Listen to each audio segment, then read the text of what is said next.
Hello, my name is Greg Kilroy, and today I will be talking about Donald Trump's infrastructure plan and how it will impact future tax accountants like myself. Now, before I begin, I just want to say that this is not a personal opinion piece or my take on the presidential election. This is purely just presenting what Donald Trump has said and how he's going to implement his tax policy going forward. So, to begin, I want to lay out the situation and what some of the promises Donald Trump has made in his 2016 presidential election campaign.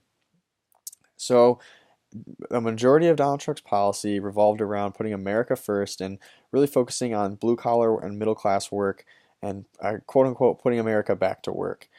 This was to prevent further job manufacturing loss and the decimation that has occurred within the blue collar. And a lot of Trump's claims and a lot of Trump's appeal was actually backed up by two organizations, the National Association of Manufacturers and the American Society of Civil Engineering. The National Association of Manufacturers estimated that the U.S. will lose 2.5 million jobs by the year 2025. Now, this is due to a low quality of infrastructure and a lack of investment in the sector. Right now, they estimate $33 billion have been tied up in regulatory bureaucracy, and a lot of that money that has been allocated towards infrastructure has been postponed by regulators, hoping to get better deals from either the contractors or just because they can't decide how to use those funds.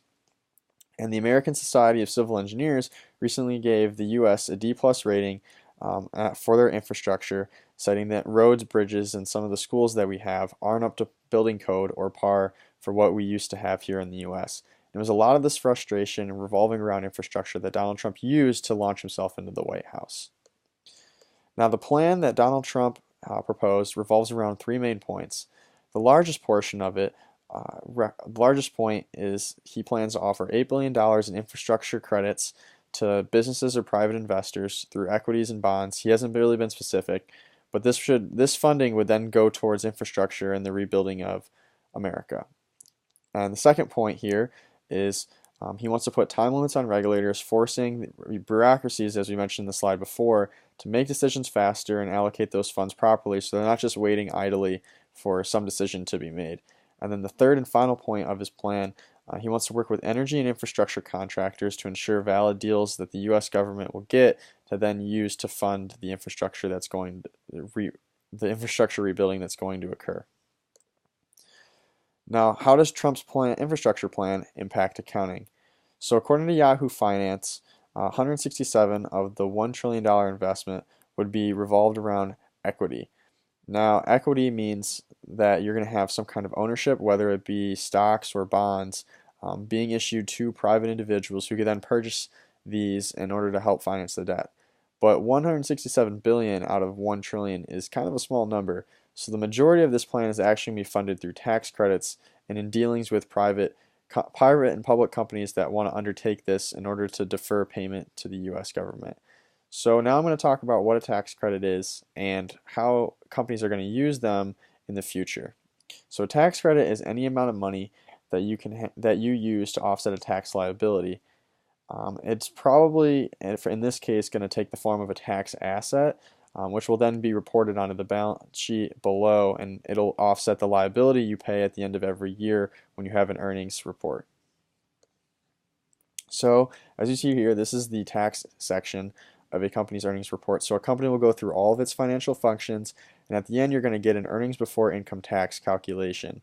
So whenever you as an individual might do your taxes here at home, you usually calculate through all your W-2s and property that you own, and at the end you're going to owe a certain amount to the U.S. government.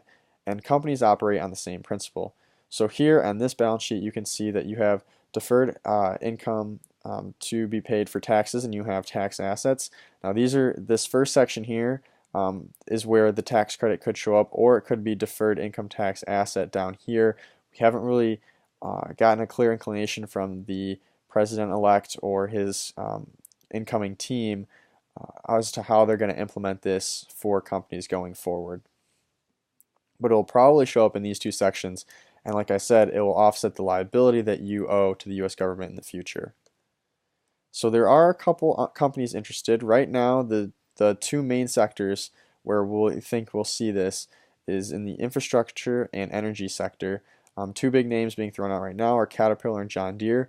both make heavy duty machinery and will probably help lend their equipment to the US government or contractors working on this. And then the other sector is the energy companies, so mostly oil and natural gas. And these companies can include Exxon, Chevron, and ConocoPhillips, and they all obviously are going to be fueling and also interested in funding this project as well. Something we didn't usually expect is the digital companies that are also thinking about getting involved. So IBM and GE, these are technical innovators that are also very heavily tied to infrastructure and energy companies. But what you're seeing from them is they might be able to offer some kind of innovation in how they implement these structures that are going to be created and how they can use technology to actually benefit and improve the U.S. infrastructure that's going to be occurring. So it'll be very interesting to see how all these three sectors interact. You could see other tech companies like Microsoft and Google trying to get involved, depending on whether they're going to, extend the infrastructure plan to the internet, or there's all kinds of possibilities of where this thing can go. There's really nothing in stone yet. So to conclude today, I just want to do a quick wrap up of what the plan is and how tax credits are going to be used in funding the project. So right now there's an estimated $1 trillion plan from President-elect Trump that's going to be allocated towards infrastructure. As we said earlier, $167 billion of this plan will probably come from private ownership or equities, and then the rest of the plan will be funded through partnerships and tax credits offered to public companies and large-scale investors. Now, how it will affect the future tax income of the U.S. or whether the plan will succeed has yet to be determined. You can reasonably expect that if the contracts go through at fair value, there shouldn't be too much of an issue with future tax income. However, an issue could arise where later budgeting and spending projects might have to be recalculated in order to reflect the deferred tax assets that are going to be utilized by these companies. Obviously, if you're paying less taxes, the government can't collect as much, and that means they're going to have less money to spend on other things going down the line, which could impact the budget that has to be passed by the U.S. House of Representatives and the Senate.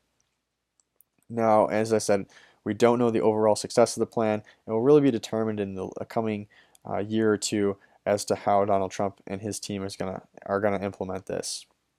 And on this last slide here, we just have a list of my sources. As you can see, I did go to the Trump-Pence website just to review their plan and their take. I wanted to verify with them first and then kind of build outward with this presentation. Some of the other sources I used are the Chicago Tribune, Business Insider, and then a global research group that also investigated Donald Trump's plan and the validity of it. So thank you for listening to this presentation. Have a great day, and hopefully you enjoyed it and you found it useful. Bye.